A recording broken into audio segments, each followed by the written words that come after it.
In the heart of a bustling West African town, before the sun even dares to touch the horizon, Amma's day begins. Every morning is a promise she makes to a future that isn't even hers to claim. She moves with a quiet, resilient grace. By dawn, she is at the market. The air is thick with the scent of earth and spice, and the sounds of waking commerce. She sells tomatoes, peppers, and onions. Each sale is a small victory, a tiny step toward a dream she shares with Quame. Her hands are rough, calloused by years of toil. Her feet are tired, but her spirit remains unyielding for the man she loves. Quame was her world. She saw in him a spark of greatness, a brilliance that just needed a chance to shine. She would hand him her hard-earned savings. For your books, she would say, for your future, for our future together. Quame would hold her hands and promise her the world. He promised that one day she would never have to work again. While he studied late into the night, Amma was there, a silent pillar of support, stoking the fire of his ambition. Then came the day he had to leave for the city to pursue his career. It was a bittersweet goodbye filled with hope. Amma stayed behind. She worked even harder now, sending every spare cedi to the city to ensure Quame lacked nothing. Months turned into years. The letters from Quame became shorter, his voice on the occasional phone call more distant and hurried. In the city, Quame was changing.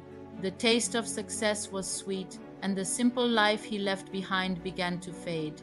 His parents, once humble, now spoke of status.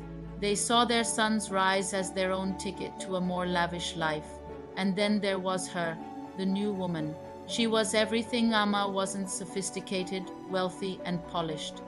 By the city, she represented the life Quame now felt he deserved, a life where the smell of the market had no place. Amma continued to wait, her heart full of the memories of their promises, unaware that the foundation of her world was shifting. The truth arrived not with a bang, but with a cold, detached message. Quame had returned, but not to her. She saw them together. The man she had sacrificed everything for was looking at another woman with the same eyes he once reserved for her. The betrayal was a sharp blade. The years of labor, the rough hands, the skipped meals, they all felt like a cruel joke. When she finally stood before him, Quame couldn't even meet her gaze. He spoke of growing apart and different worlds. His mother stood by him, her eyes cold. She told Amma that her son was now a man of status and needed a wife to match. Amma didn't scream. She didn't beg. She looked at the man she had built with her own sweat and saw a stranger. "I didn't lose you," she said quietly. "I lost the person I thought you were, but you lost the only person who loved you when you had nothing." She walked away, leaving behind the ghost of a promise and a man who had traded his soul for a title.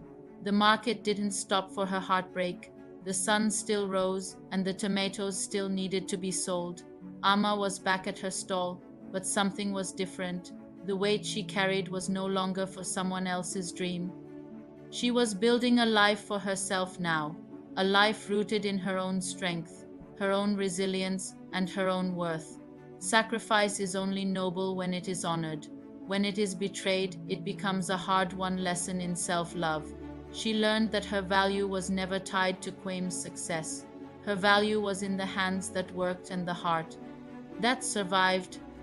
Quame might have the wealth and the new life, but he would always be a man built on the foundation of a woman he wasn't strong enough to keep. Amma watches the sun rise once more. It is a new day, and for the first time in a long time, the future belongs only to her. Her story is not one of a victim, but of a survivor who found her power in the ruins of a broken promise. True love requires two hearts. If one fails, the other must learn to beat for itself, and Amma's heart is stronger than ever. She is Amma, the market woman, the builder of dreams, and finally, the master of her own destiny.